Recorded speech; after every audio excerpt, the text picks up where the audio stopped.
नमस्कार दोस्तों, स्वागत है आपका स्टडी फॉर सिविल सर्विसेज में। यदि स्टडी फॉर सिविल सर्विसेज के छात्र हैं तो ये वाला टेलीग्राम जरूर ज्वाइन करके रखिए। यूट्यूब चैनल में हमारे साथ है तो भी ये वाला टेलीग्राम ज्वाइन करना बहुत ज्यादा जरूरी है। सारे नोटिफिकेशन, सारे अपडेट, सारे मोस्ट इंपोर्टेंट पिक्स, सारा रिवीजन सब कुछ यहाँ पे बताया जाता है। Hello everyone, my name is Saurabh Singh. Welcome to this new initiative.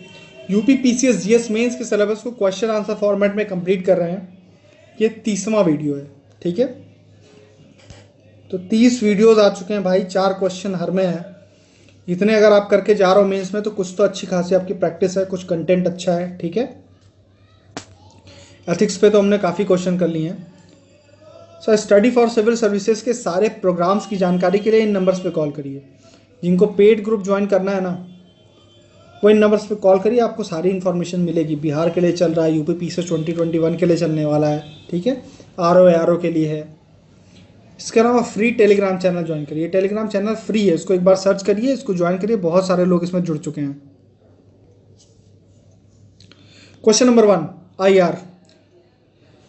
IR में देखिए, मैंने पहले बताया कि एक बार एनपीटी जरूर पढ़ लीजिएगा। चांसेस हैं कि एनपीटी पूछ सकता है। दूसरा है कि ये बिम्स्टेक सार्क पूछ सकता है। फिर एक आरसीईपी पूछ सकता है, इस पर भी एक सवाल बना दूंगा मैं। आरसीईपी, ये कुछ क्वेश्चंस हैं। और एक डब्ल्यूटीओ पूछ सकता है। डब्ल्यूटीओ लास्ट वीडियो में हमने किया था कि डब्ल्यूटीओ का क्या रोल है, कैसे क्या है, ठीक है। और एक दो टॉपिक और जो भी है वो मैं बता दूंगा। उसके बाद ये पूछ रहा है कि क्या बिम्स्टेक जो है वो सार्क के ऑल्टरनेटिव के रूप में उभर सकता है। आपको पता है सार्क कुछ समय से ठंडा पड़ा हुआ है, तो ये पूछ रहा है कि और बिम्स्टेक पे हमारा फोकस है, तो क्या बिम्स्टेक इतना इंपॉर्टेंट है कि सार्क का ऑल्टरनेटिव बन जाए, ये सवाल हो गया।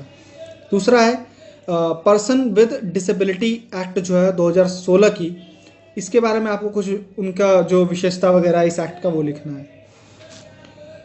तीसरा, डिजिटल इंडिया प्रोग्राम किस तरीके से फार्मर्स को मदद कर रहा है। ये क्यों ऐसा पूछा गया है। एक क्वेश्चन आपके टॉपिक में जीएस में है, जीएस सिलेबस में, technology in the aid of farmer. ये सिलेबस का हिस्सा है कि टेक्नोलॉजी किस तरीके से फार्मर की मदद कर रही है, तो उससे ये सवाल पूछ सकता है डिजिटल इंडिया किस तरीके से क्या क्या किया आज तक, ठीक है। और लास्ट क्वेश्चन एथिक्स, अकाउंटेबिलिटी क्या है।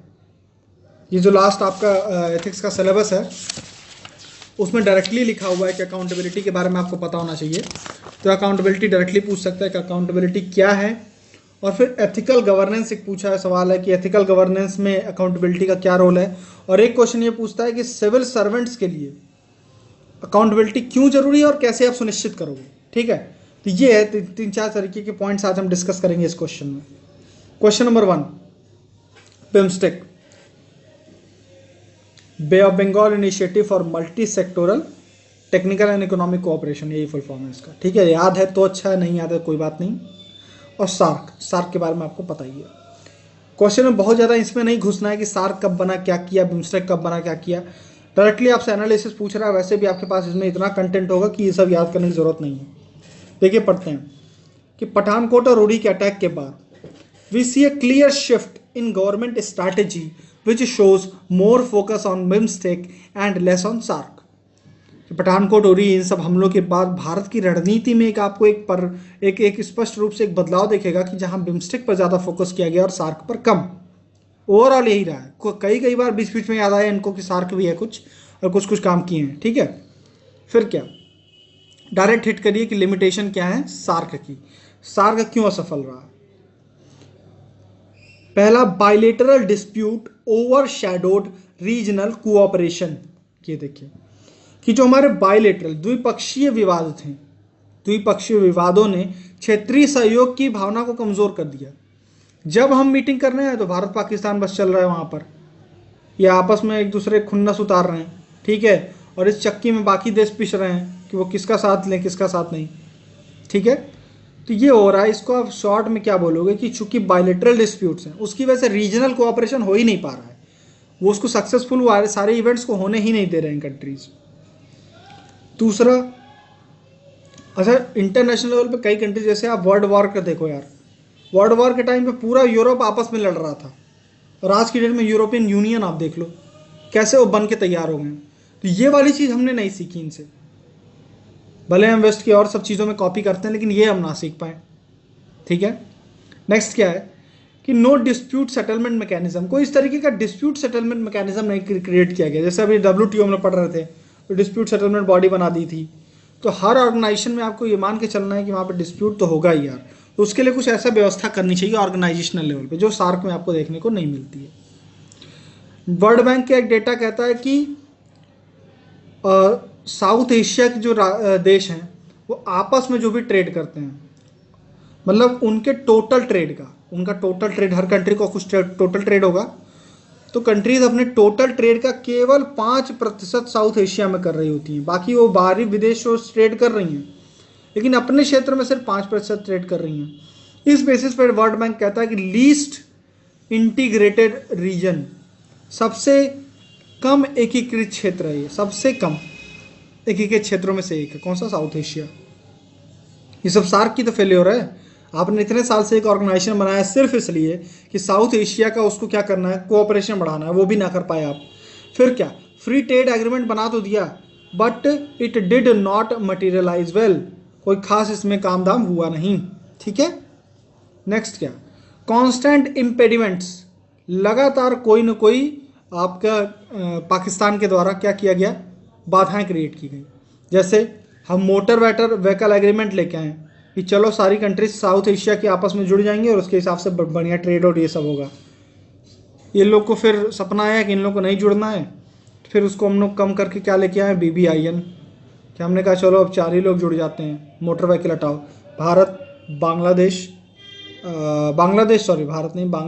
भूटान, इंडिया और नेपाल, BBIN, ये 4 कंट्रीज मिलकर क्या कर रही हैं, ये एक मोटर व्हीकल एग्रीमेंट का एक तरीके से कुछ व्यवस्था की जा रही है।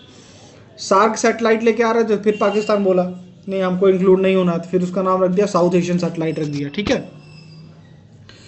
फिर इंडिया के साथ एक समस्या रही कि इंडिया का फॉरेन पॉलिसी कुछ इस तरीके की रही कि इसको लोग कहते हैं कि बिग ब्रदर एटीट्यूड है, क्योंकि इस पूरे साउथ एशियन रीजन में सबसे बड़ी कंट्री है, सबसे पावरफुल कंट्री है। इसकी वजह से इसको ये लगता था बाकी कंट्रीज को कि ये अपने शर्तों पे हमको चला रहे हैं। ठीक है, तो इसको कहते हैं हम शॉर्ट में big brother attitude, big brother attitude. ठीक है, रवैया, और इससे सारी कंट्रीज नाखुश रहती थी। ठीक है, और इतने के बाद एक और चीज़, लगातार पाकिस्तान के द्वारा टेररिस्ट अटैक्स।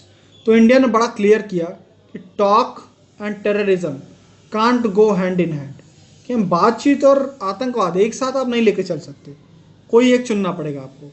तो टेररिज्म चुन रहा तो बातचीत खत्म करो, यानी कि पूरा रिलेशन ही हमसे आप कर दो खत्म।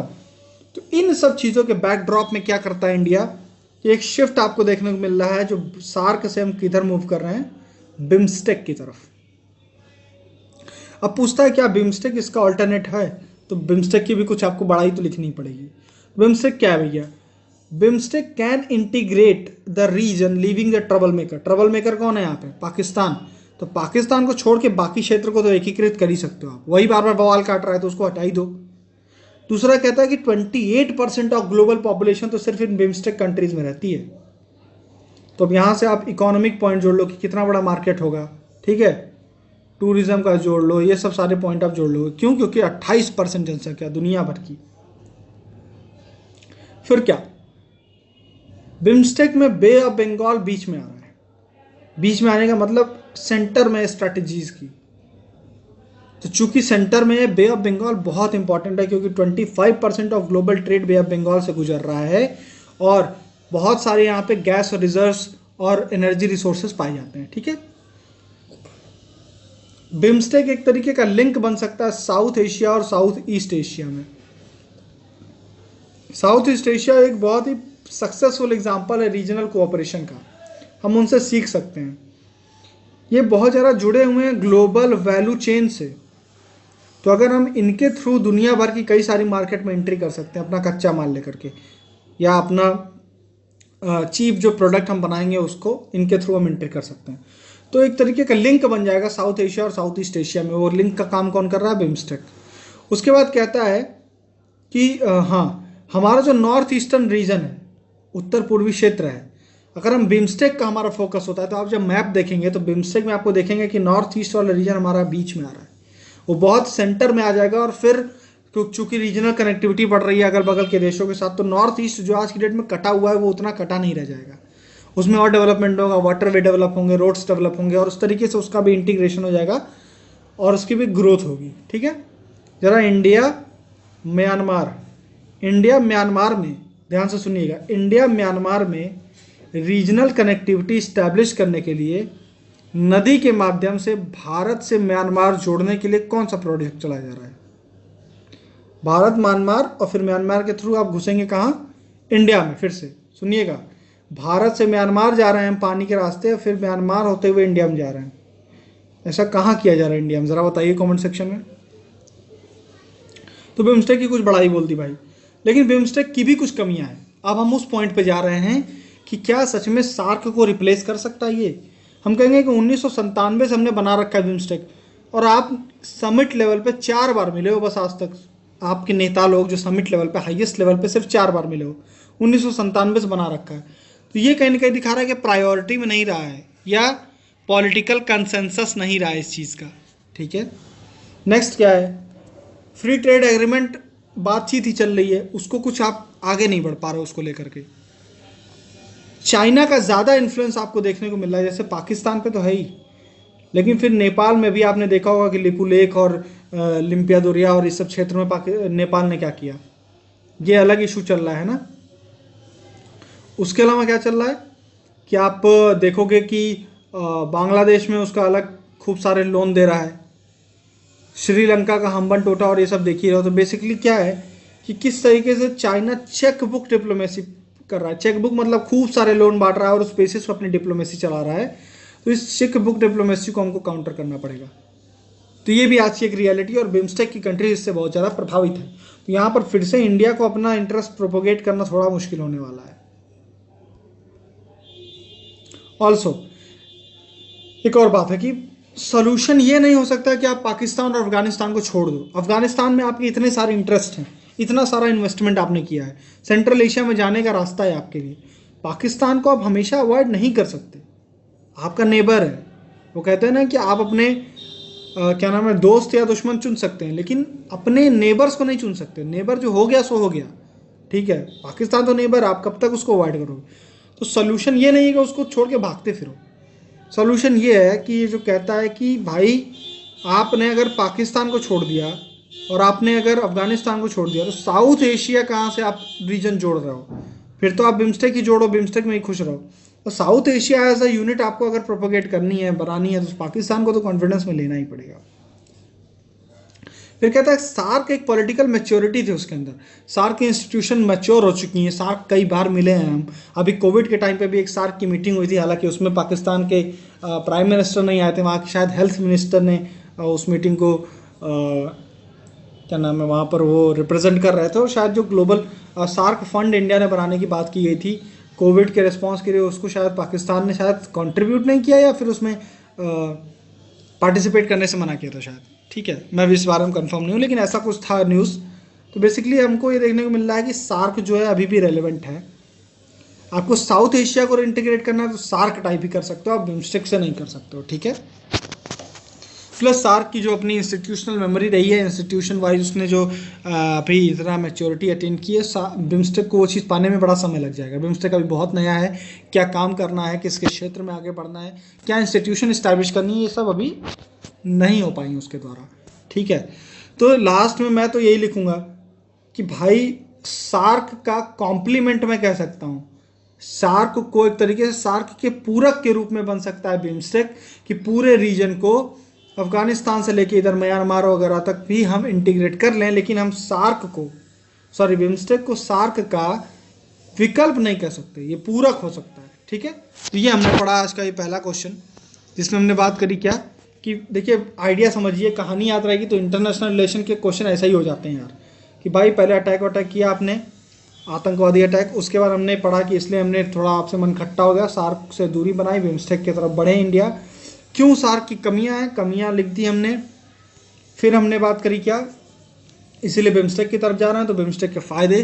फिर हमने क्या बात किया, भाई बिम्स्टेक के भी कई सारे नुकसान हैं। सबसे बड़ा दिक्कत क्या है कि बड़ी ही मैच्योरिटी कम है, और हमारा जो लार्जर गोल है साउथ एशिया को इंटीग्रेट करने का, वो बिम्स्टेक के थ्रू नहीं हो सकता। हमको साउथ एशिया के लिए पाकिस्तान, अफगानिस्तान और इन सब कंट्रीज को लेना ही पड़ेगा कॉन्फिडेंस में। ठीक है, तो इस तरीके से फिर हमने लिखा कि एक पूरक का रूप काम कर सकता है, लेकिन एक तरीके का ऑल्टरनेट तो नहीं हो सकता। Question number 2, person with disabilities acts, उनकी राइट्स क्या है? उसके लिए एक अधिनियम बना है 2016 में, ठीक है। तो जो 2016 का अधिनियम है उसके बारे में आपको उसके पॉइंट्स बताने हैं, ठीक है। 2016 का जो अधिनियम था उसने 1995 के एक्ट को क्या किया, रिप्लेस किया। यानी कि आपको पहले ही याद रखना है कि rights of person with disability, विकलांग व्यक्तियों के अधिकार के जो अधिनियम है वो 1995 में भी था, उसको हटा के 2016 वाला एक्ट बना है। पहली बात, क्यों बनाया गया, चेंज क्यों करने की जरूरत है भाई? एक यूनाइटेड नेशन का कन्वेंशन है, United nation convention on rights of person with disability. इस कन्वेंशन में जो बातें कही गई हैं, हमारे कंट्री का कानून उसके आसपास में हो, उससे सिंक हो, इसलिए हमने अपने लॉ में चेंजेस किए हैं, ठीक है। ये 2 पॉइंट हो गए। 2007 में इस कन्वेंशन को इंडिया ने साइन किया था और अब जाकर इस पे एक्ट बना रहा है। सैलिएंट फीचर्स क्या क्या हैं, क्या इसके मुख्य उद्देश्य हैं? देखिए, डायरेक्टली क्वेश्चन नहीं पूछने वाला, 2016 का है, लेकिन आपको पता होना चाहिए। सोशल जस्टिस की बात कही हो तो आपको पता होना चाहिए कि हाँ, इन लोग के लिए भी एक एक्ट चल रही है। पर्सन विद डिसेबिलिटी का जो कंसर्न है वो कितना बड़ा है, और उनके लिए भी हमको सोसाइटी में, अगर हम इंक्लूसिव सोसाइटी की बात करते हैं, समावेशी विकास की बात करते हैं, तो इस सेक्शन के बारे में बात करना जरूरी है, और उनके लिए क्या एक्ट है, क्या प्रोविजन है, आपको पता होना चाहिए, ठीक है। तो कहता है डेफिनेशन पहले बताते हैं हम। ये डिफाइन करता है डिसेबिलिटी को एट इवॉल्विंग और डायनेमिक कॉन्सेप्ट। डिसेबिलिटी एक इवॉल्विंग कॉन्सेप्ट है और गतिशील अवधारणा है। इसका मतलब क्या है कि जो पहले के ज़माने में जिस चीज़ को डिसेबिलिटी माना जाता था, आज की डेट में वो डिसेबिलिटी हो भी सकती है, नहीं भी हो सकती है, ठीक है। और आज की डेट में जिस चीज़ को डिसेबिलिटी में भी नहीं माना जा रहा है, हो सकता है आगे चल के वो आदमी डिसेबल माना जाए, ठीक है। आज की डेट में ऐसी कई चीज़ें हैं जिसको लोग गांव देहात में आप देखते होंगे, लोग चिढ़ाते हैं और उसके साथ उसका स्टीरियोटाइपिंग करते हैं, प्रेजुडिसेस बनाते हैं।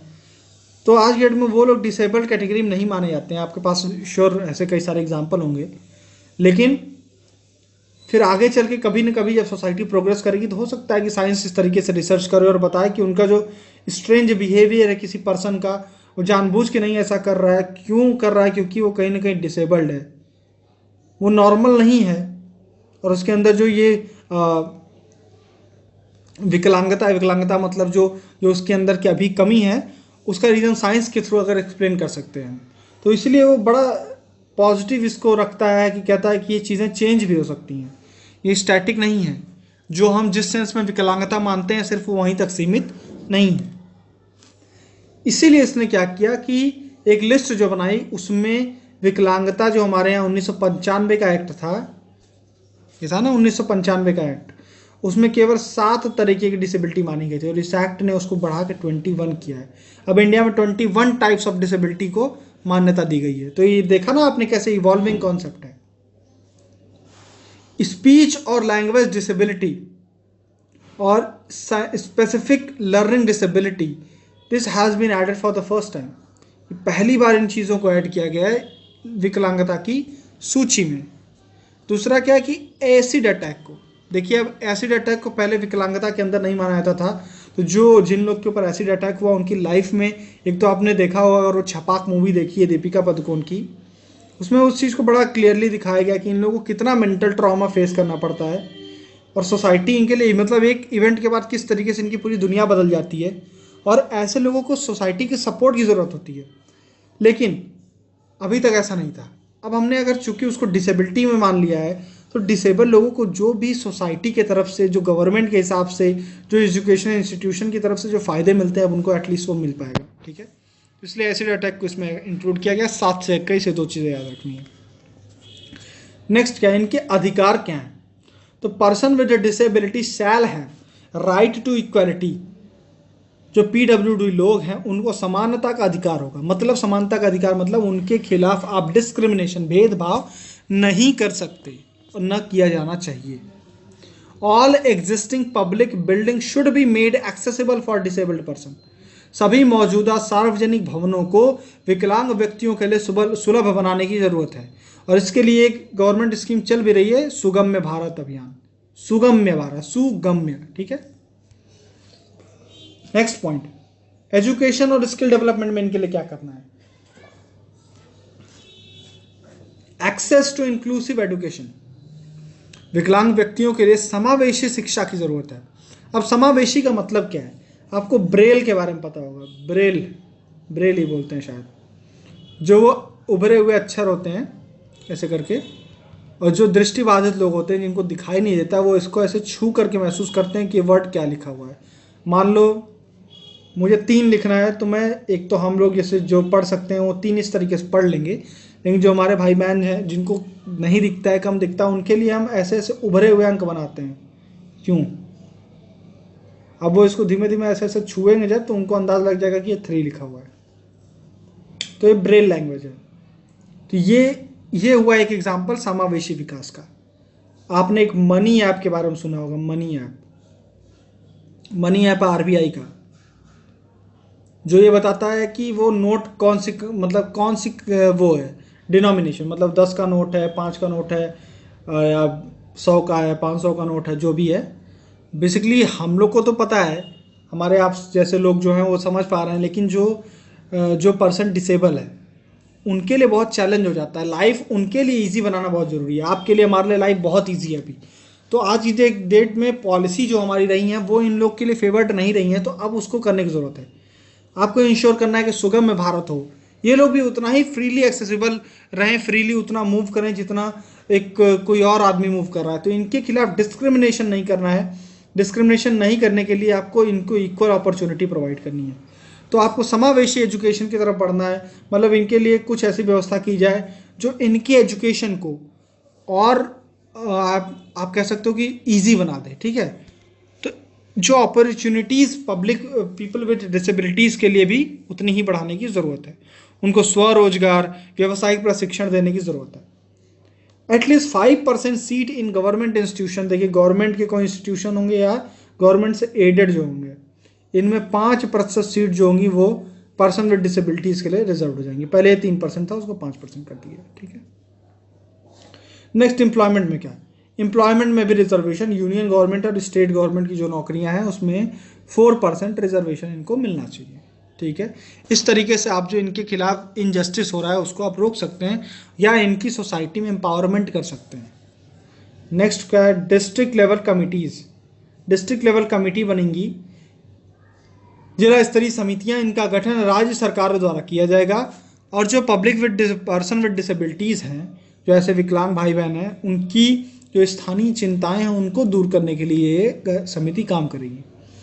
नेशनल और स्टेट लेवल पे कुछ फंड बनाए जाएंगे, एक कोष बनाया जाएगा, और इनकी जो भी इनके लिए फाइनेंशियल सपोर्ट की अगर ज़रूरत है तो वो किया जाएगा।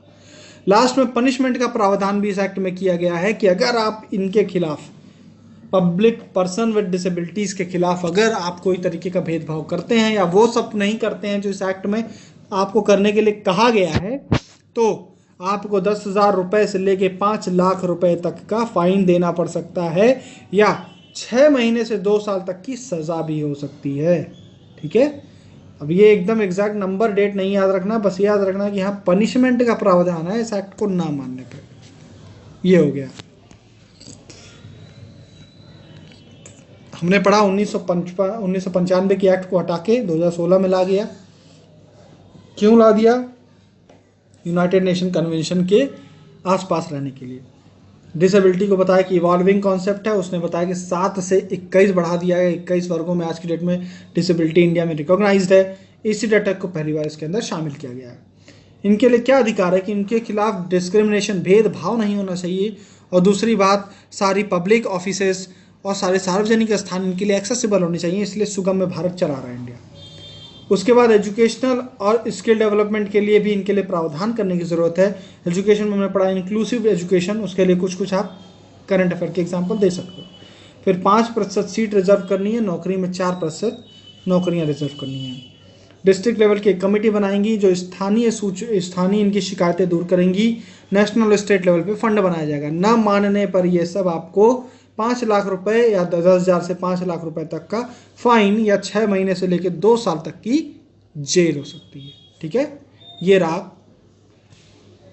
क्वेश्चन नंबर 3 आ गया अब आपका कि डिजिटल इंडिया किस तरीके से प्रमोट कर रहा है प्रोडक्टिविटी और इनकम, उत्पादकता और आय बढ़ाने में कैसे मदद कर रहा है फार्मर्स की? कौन? Digital India.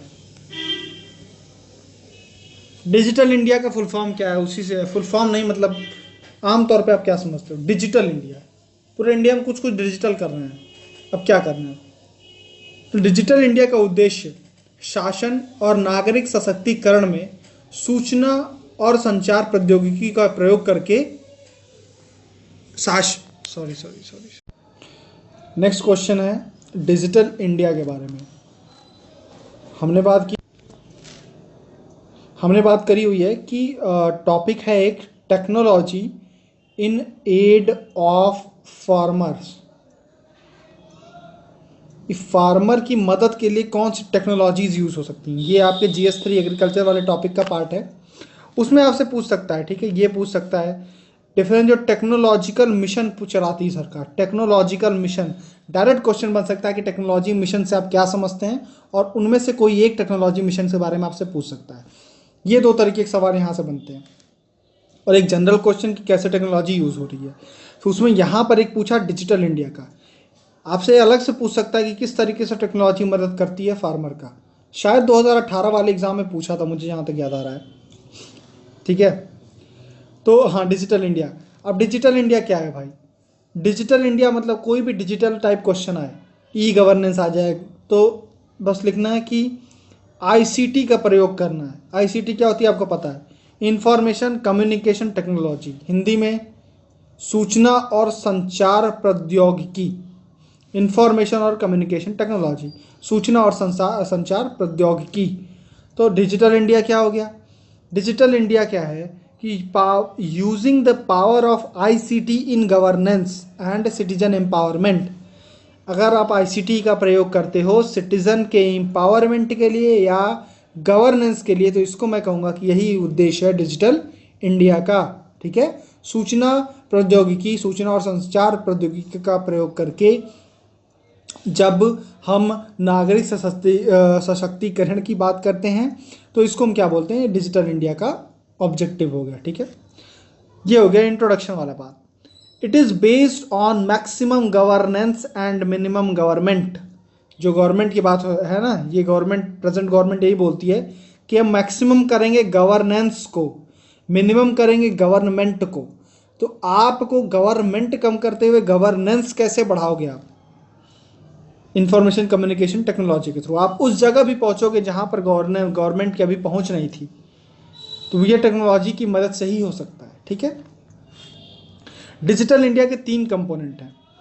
पहला, creation of digital infrastructure. Digital infrastructure मतलब डिजिटल जो संरचना है, डिजिटल बुनियादी ढांचा है, उसको निर्मित करना है। दूसरा है डिजिटल डिलीवरी ऑफ सर्विसेज। जो भी सुविधाएं, जो भी सेवाएं ट्रेडिशनल तरीके से सरकार देती आई है, अगर वह अब डिजिटल माध्यम से दी जा सकती है तो सरकार उसे डिजिटल माध्यम से देगी। जैसे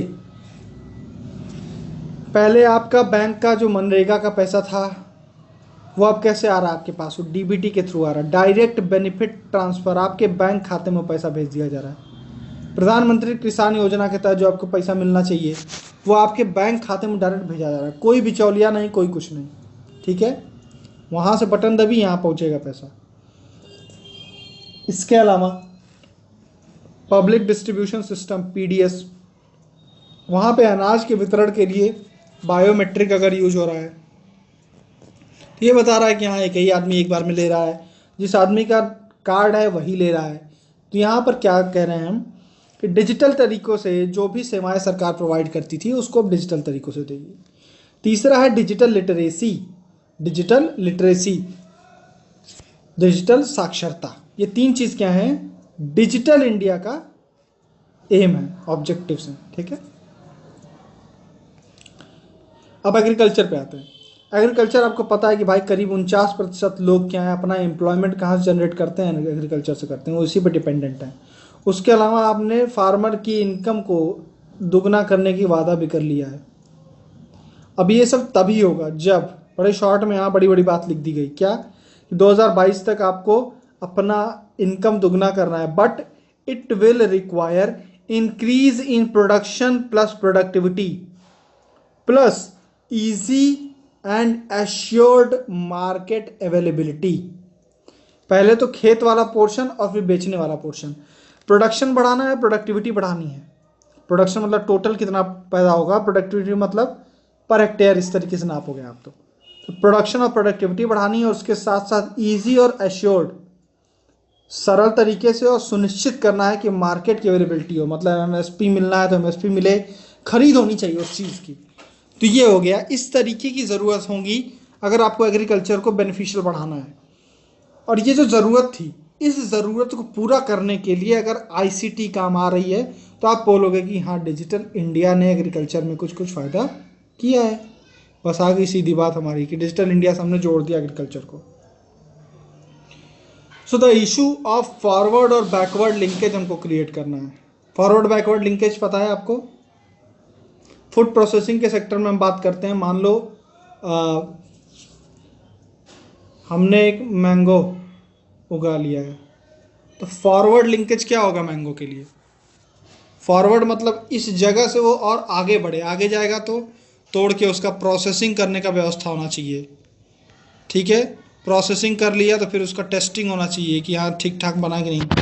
उसके बाद आप उसको क्या करोगे, एक्सपोर्ट करोगे, उसके लिए रोड चाहिए। तो ये सब फॉरवर्ड लिंकेज हो गए। बैकवर्ड लिंकेज मतलब इसकी उगाहट तक, जब तक इसको उगा रहे हैं उस तक जो जो आपको सुधार करने हैं वो बैकवर्ड लिंकेजेस हो गए। ठीक है, ये हो गया फॉरवर्ड और बैकवर्ड लिंकेजेस किसी भी चीज़ के। ये तो मैंने फूड प्रोसेसिंग का बताया है, ऐसे कोई भी ऑब्जेक्शन अरे प्रोसेस हो सकता है। ठीक है, so the issue of forward and backward linkage जो है वो भी आप इंफॉर्मेशन कम्युनिकेशन टेक्नोलॉजी से उसका भी उद्धार कर सकते हो। तो अब इनिशिएटिव ऐसे क्या क्या लिए सरकार ने, आपको पता है मार्केट के लेवल पे क्या किया? ई नैम, ई नेशनल एग्रीकल्चर मार्केट, अपना प्रोड्यूस पूरे देश में जहाँ बेचना है, वन नेशन वन मार्केट बना दिया एग्रीकल्चर के लिए।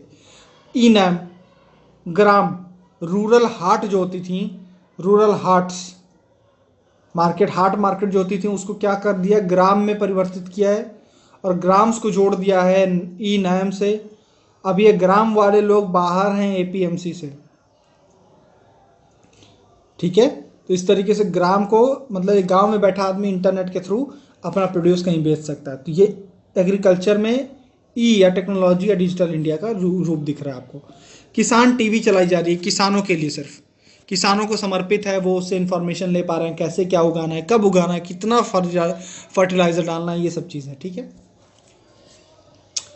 टेक्नोलॉजी मिशन जो चलाए जा रहे हैं, टेक्नोलॉजी मिशन में मतलब शॉर्ट टाइम एक मिशन मोड में कोई प्रोग्राम चलाया जाता है एक छोटे एरिया में, पहले उसको देखा जाता है कि उसका कैसा क्या रिस्पॉन्स आ रहा है, फिर उसके बाद उसको एक बड़े विस्तृत स्कीम के रूप में उसको अपनाया जाता है। तो टेक्नोलॉजी मिशंस कई सारे एग्रीकल्चर में चल रहे हैं, उनकी आप बात कर सकते हो। और फिर आप बात करोगे कि एग्रीटेक स्टार्टअप्स को, जो एग्रीकल्चर और टेक्नोलॉजी को मिला के जो स्टार्टअप्स बनाने की कोशिशें चल रही हैं, वो आप बोल सकते हो। लैंड रिकॉर्ड जो है उसको डिजिटाइज करने के लिए जो स्कीम चल रही है, जिसको हम पढ़े थे कि डिजिटल लैंड रिकॉर्ड मैनेजमेंट नहीं modernisation programme, digital land record modernisation project या प्रोग्राम चल रहा है ये 2008 से। ये क्या है? ये भी डिजिटल इंडिया का उद्देश्य है। इसमें क्या करेगा भाई, लैंड रिकॉर्ड अगर सबका डिजिटल हो जाएगा तो कोई ये जो कब्जा उब्जा करने वाला सिचुएशन है वो नहीं होगा। अगर आपकी कोई ज़मीन आपसे लीज पे लेना चाह रहा है तो आपको पता है कि कोई मेरी ज़मीन खा नहीं जाएगा, क्योंकि मेरा तो पहले से लैंड रिकॉर्ड वगैरह एकदम पुख्ता है, तो अब कोई समस्या नहीं रहेगी। तो आप लीज पे देने पे ज़मीन वगैरह हिचकिचाओगे नहीं। आप अपना शहर जाना चाहते हो, शहर जाओ, ज़मीन लीज पे देना है दे दो। ठीक है, तो डिजिटल लैंड रिकॉर्ड होने के ये सब फायदे हैं। पारदर्शी किसान प्रोत्साहन योजना, ये उत्तर प्रदेश की योजना है। इसके तहत आपको एक पंजीकरण कराना पड़ता है एग्रीकल्चर मिनिस्ट्री की वेबसाइट पे, जो भी है एग्रीकल्चर डिपार्टमेंट की वेबसाइट पे आपको अपने आप को रजिस्टर कराना है। और फिर कई सारी ऐसी बेनिफिट्स हैं जो आपको उनके थ्रू मिलती हैं। तो पारदर्शी किसान प्रोत्साहन योजना, ठीक है। डीबीटी फर्टिलाइजर सब्सिडी हमने बात की, डीबीटी के थ्रू अब देने की बात है। जनधन के थ्रू फाइनेंशियल इंक्लूजन आपका किया है। डिजिटल लिटरेसी हमने पढ़ा था, डिजिटल इंडिया का एक उद्देश्य है। उसके लिए क्या चल रहा है? प्रधानमंत्री डिजिटल साक्षरता अभियान, इसका फुल फॉर्म समझ में आ रहा है? पीएम, प्रधानमंत्री दिशा डिजिटल साक्षरता अभियान है, डिजिटल साक्षरता अभियान, ठीक है। भारत नेट चल रहा है और वाईफाई चौपाल चल रहा है, गांव गांव तक वाईफाई पहुंचा देना है, वाईफाई और स्पीड इंटरनेट। ये सारी स्कीम्स हैं, ये काम आ जाएंगी आपके, ठीक है। लास्ट क्वेश्चन है अकाउंटेबिलिटी या जवाबदेही से आप क्या समझते हो? सिंपल सी बात है, आपकी जवाबदेही है, मतलब आपको जवाब देना पड़ेगा, सीधी बात। फिर ये पूछता सिविल सर्वेंट के लिए क्यों ज़रूरी है, फ़ोन गिर गया, सिविल सर्वेंट के लिए क्यों ज़रूरी है और कैसे इस चीज़ को आप सुनिश्चित करोगे, ठीक है। तो पहले हम पढ़ते हैं जवाबदेही क्या है यार। Accountability means ensuring answerability of the person. किसी भी पर्सन को जवाब देने के लिए आपको बोलना पड़ेगा कि आपको इस चीज़ का जवाब देना पड़ेगा। आपके ऊपर अगर मैंने कोई रिस्पॉन्सिबिलिटी दे रखी है, अगर आपके ऊपर मैंने कोई पावर दे रखी है, कोई आपको अथॉरिटी दे रखी है और मैं उम्मीद करता हूं कि आपको कोई एक एक्शन करना है, तो फिर मैं आपसे वापस जब आपके इस कार्य के बारे में विवरण मांगूंगा तो मैं ये कहूँगा कि मैं आपकी जवाबदेही इंश्योर कर रहा हूँ कि आप मेरे प्रति जवाबदेह हैं, ठीक है। तो जवाबदेही का अर्थ है कि किसी से उसके आचरण या प्रदर्शन का विवरण लेना, ठीक है।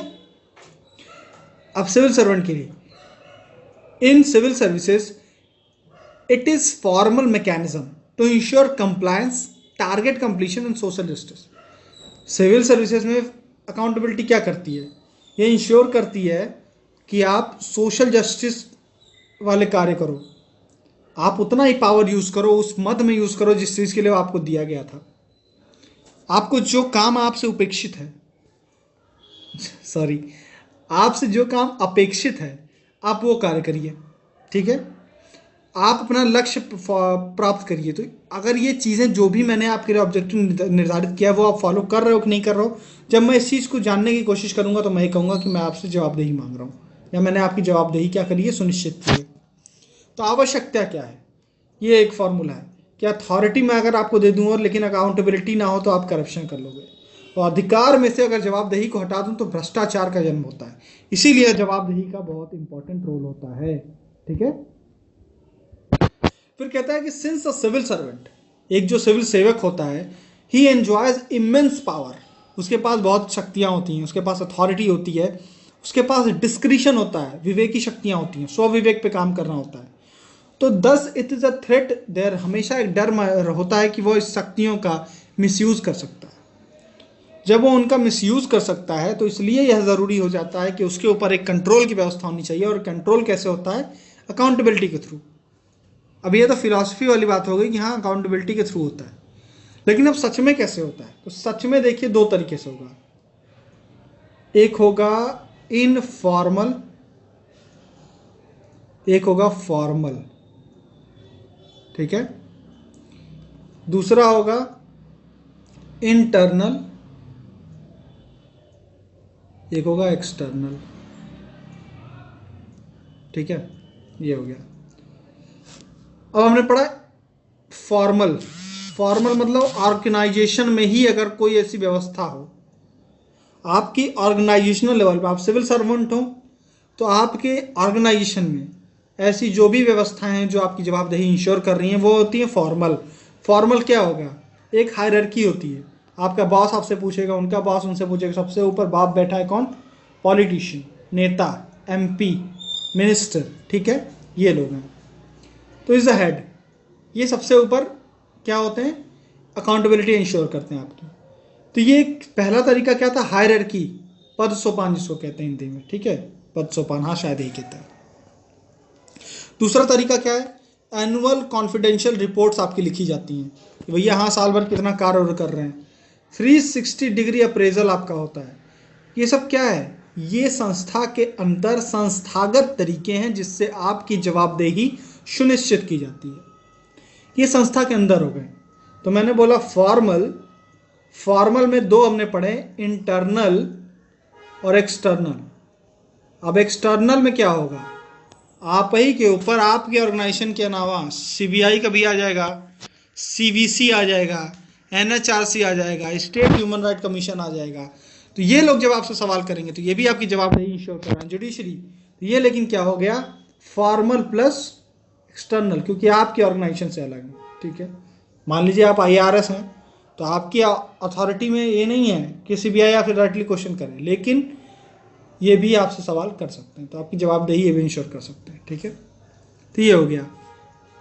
पढ़ते हैं कि नियंत्रण की यह प्रणाली सिविल सेवाओं के मामले में काफी हद तक औपचारिक और आंतरिक है। क्या है? इनफॉर्मल है और इंटरनल है, in which rules, codes, code of conduct, hierarchy ये काम करती हैं। लेकिन कभी कभी ये फॉर्मल और एक्सटर्नल भी होती हैं। समझ में आ रही है चीज़ें भाई?